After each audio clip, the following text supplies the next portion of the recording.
திருநெல்வேலி மனோன்மணியம் சுந்தரனார் பல்கலைக்கழக தமிழ்துறை தலைவராக பணியாற்றி ஓய்வு பெற்றவர் பேராசிரியர் தோ. பரமசிவன்.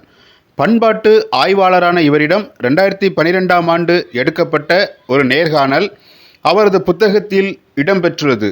அதில் ஒரு பகுதியின் வாசிப்பு. திராவிடம் என்பது இன அடையாளம் கிடையாது. அதற்கு வரலாற்று ஆதாரம் இல்லை.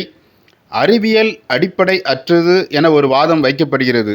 அதே நேரத்தில் ஆரியம் எதிர் திராவிடம் என்று தொடர்ந்து பேசப்பட்டு வருகிறது. இதில் எது சரியானது? இதை விளக்க முடியுமா? திராவிடம் என்ற கருத்தாக்கம் உருவாவதற்கு அன்றைக்கு இருந்த அடிப்படையான காரணங்களில் ஒன்று காலனி ஆட்சியிலே ஏற்பட்ட சமூக மாற்றம்.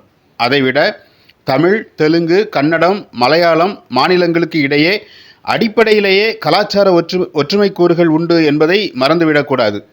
வட இந்தியர்கள் இந்த 4 மாநிலத்தவரையும் ஒன்றாக மதராசி என்று குறிப்பிடுவது தற்செயலானதல்ல. தோற்ற அமைப்பில் இருக்கும் ஒற்றுமைதான் இவர்களை ஒரே இனமாக மற்றவர்களை பார்க்க வைக்கிறது. தமிழ், தெலுங்கு, கன்னடம், மலையாளம் இந்த சமூகத்தில் எந்த ஜாதியாக இருந்தாலும் சில அடிப்படையான கலாச்சார ஒற்றுமைகள் உண்டு. எடுத்துக்காட்டாக தாய்மாமன் மரியாதை என்பது இன்றும் 4 மாநிலங்களிலும் கடுமையாக இருக்கிறது. ஆண்கள் மீசை வைத்துக் கொள்வது இந்த 4 மாநிலங்களில் மட்டுமே அதிகமாக காணப்படுகிறது. அதே மாதிரி இறுதி மரியாதை, சடங்கியல் தகுதிக்கும் முக்கியத்துவம் கொடுக்கப்படுகிறது. பூர்வத்திலே அனைவரும் ஒரு மொழி பேசுகிறவர்களாக இருந்தார்கள் என்று கால்டுவெல் ஏற்கனவே நிரூபித்து இருக்கிறார். இது உண்மைதான். ஒரே இனத்துக்காரராய் இருந்தோம், ஏன் பிரிந்தோம் என்று தெரியவில்லை. வரலாற்று தொடர்ச்சியும் காரணங்களும் தெரியவில்லை. தமிழ்நாட்டில் இக்கருத்தை அரசியல் ரீதியாகவும் சோசியல் பொலிட்டிக்கல் ஃபினாமினன் முன்வைத்தார்கள். அரசியல் ரீதியாக தோற்று போய்விட்டதால் திராவிட கருத்தியலே தோற்றுப்போனது என்று சொல்ல முடியாது. தமிழர்கள் தொன்மங்களை இழந்தமைக்கு பெரியாரை பழி சுமத்துகிறார்கள். இது சரியா? பெரியாரை கொண்டாடுவது அறிவுலகத்துக்கு அடையாளம் என்று ஒரு காலத்தில் சொல்லப்பட்டது. மார்க்சியவாதிகள் கூட பெரியாரை கொண்டாடினார்கள். பகுத்தறிவின் சிகரம் பெரியார் என்று சொல்லி 1954இல் தொழிற்சங்க தலைவர் தோழர் ஏஎஸ்கே ஐயங்கார் புத்தகம் எழுதினார். பெரியாரை கொண்டாடியது அறிவுலகத்துக்கு ஒரு அடையாளம் என்று கருதப்பட்டது போல இந்த 10 ஆண்டுகளில் பெரியாரை பழிப்பது என்பது அறிவுலகத்துக்கு அடையாளமாகி போய்விட்டது. பெரியார் மீதான விமர்சனத்துக்கு பெரியாரின் ஆளுமை இன்னமும் ஒரு நூற்றாண்டிற்கு தாங்கும். பெண் உரிமை பற்றி வாய்களியே பேசுகிற கூட்டம் கூட பெரியாருடைய தாலி நிராகரிப்பு பற்றி பேசுவதில்லை. வட இந்திய பெண்கள் இயக்கத்தில் கூட தாலியை நிராகரியுங்கள் என்று யாரும் சொன்னதில்லை. பெரியார் கடவுளை மட்டுமல்ல தாலியையும் நிராகரியுங்கள் என்று வலியுறுத்தினார். ஆனால் அதை பற்றி பேசவோ சிந்திக்கவோ யாரும் தயாராக இல்லை. ஆனால் பெரியாரை பழிக்கிறது என்பது ஒரு நாகரிகம், ஃபேஷன் ஆகிவிட்டது. அந்த வகையிலே தான் தொன்மங்களை பற்றி பேசுகிறார்கள். பெரியாரால் தொன்மங்கள் காணாமல் போய்விட்டது என்று கூறுவது தவறு. பெரியார் என்றுமே நாட்டார் கலாச்சாரத்தின் மீது போர் தொடுக்கவே இல்லை. அது அவரின் நோக்கமும் இல்லை. அவர் வைதீகத்தின் மீதும் நகர கலாச்சாரத்தின் மீதும் தான் போர் தொடுத்தார். சுடலைமாடன் சிலையை உடைக்கவில்லையே. சுடலைமாடன் காத்தவராயனை அவர் ஒன்றும் செய்யவில்லையே. பெரியார் தொன்மங்களை காலி செய்துவிட்டார் என்று சொல்ல முடியாது. ஏனென்றால் தொன்மங்கள் இன்றைக்கும் உயிரோடு தான் இருக்கின்றன. பெரியாரை பற்றியே நிறைய தொன்மங்கள் வந்துவிட்டன. பெரியார் வாழ்ந்த காலத்தின் சூழல் வேறு, இன்றைக்கு இருக்கும் காலம் வேறு. பெரியாருக்கு பிறகு உலகம் 30 ஆண்டுகள் சுற்றி இருக்கிறது. 30 ஆண்டுகளுக்கு பிறகு புதிய அறிவியல் கருவிகள் எவ்வளவு வந்திருக்கிறது? இதை வைத்துக்கொண்டு பெரியாரை அளக்க முற்படுவோம்.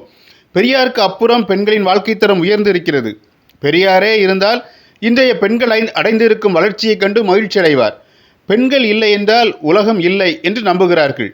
இன்னமும் நம்முடைய பெண் தெய்வங்களின் கையில் இருக்கிற ஆயுதத்தை தூக்கி போட யாருக்கும் தைரியம் வரவில்லை. அதுதான் போர்க்குணம், அதுதான் பண்பாடு. பெரியாருடைய கருத்துக்கள் தமிழ்நாட்டில் ஏற்படுத்திய விளைவுகள் என்ன? சாதி பெயர் இல்லாமல் இருக்கின்ற தைரியம் இந்தியாவிலேயே தமிழர்களுக்கு மட்டும்தான் இருக்கிறது. தமிழ்நாட்டில் எந்த வீட்டிலும் யாரும் நீங்கள் எந்த ஜாதி என்று விருந்தினரை விசாரிப்பதில்லை. இஸ்ரோவின் தலைவர் மாதவன் நாயர், கம்யூனிஸ்ட் கட்சி தலைவர் EMS நம்பூதிரிபாட், மிஸ்ரா, குப்தா என்று சாதி பெயர் இல்லாமல் மற்ற மாநிலங்களில் இருப்பதில்லை. நாம் தான் 3 தலைமுறைகளாக சாதி பெயர் துறந்து இருக்கிறோம். இது பெரியாராலே தான் சாத்தியமாயிற்று. பெரியார் தலித் மக்களின் உரிமைகளுக்காக பாடுபட்டார். இதனாலேயே பெரியாரை நிராகரிப்பது பார்ப்பனர்களுக்கு ஒரு நாகரிகமாக மாறிவிட்டது. லால்குடி தாலுகாவில் தாழ்த்தப்பட்ட கிறிஸ்தவர்கள் மாநாடு 1925 நடந்தது. அதை நடத்த விடாதபடி செயின்ட் ஜோசப் கல்லூரி பேராசிரியர்கள் முயற்சி செய்தார்கள். அப்போது திருச்சி கத்தோலிக்கர்களில் பெரும்பான்மையினராக வெள்ளாளர்களும் பார்ப்பனர்களும் இருந்தனர். வெள்ளாளர்களும் பார்ப்பனர்களும் லால்குடி தாழ்த்தப்பட்ட கிறிஸ்தவ மாநாடு நடத்த விடாமல் தடுக்க முயற்சி செய்தனர். ஆனால் மாநாடு நடத்த பெரியார் தொடர்ந்து உதவி செய்தார். எதிர்ப்புகளை கண்டித்து தொடர்ந்து குடியரசு இதழில் எழுதினார். இப்படியாக பெரியார் தொடர்ந்து தாழ்த்தப்பட்ட கிறிஸ்தவர்களுக்கு ஆதரவாக இயங்குவதை பொறுக்க முடியாமல் 1933 கத்தோலிக்க மாநாட்டை கூட்டி பெரியார் இயக்கத்தை தடை செய்ய வேண்டும் என தீர்மானம் போட்டார்கள். அது மட்டுமல்லாமல் பெரியார் கடவுள் மறுப்பு கொள்கை உள்ளவர், கத்தோலிக்க மத கொள்கைகளுக்கு எதிராக செயல்படுகிறார் என்று சுதந்திரம் அடைந்ததிலிருந்து பெரியாரை கத்தோலிக்க கல்லூரிகளில் நுழைய விடாமல் தடை செய்தார்கள். யார் பெரியாரை எதிர்க்கிறார்கள் என்பதை நாம் பார்த்தோமானால் பெரியாரின் வெற்றி புலப்படும். இதுபோன்ற கருத்தியல் சார்ந்த பதிவுகளை தவறவிடாதற்கு தமிழ் பூமர் சேனலை சப்ஸ்கிரைப் பண்ணுங்க. நீங்கள் நினைப்பதை நாங்கள் பேசுகிறோம்.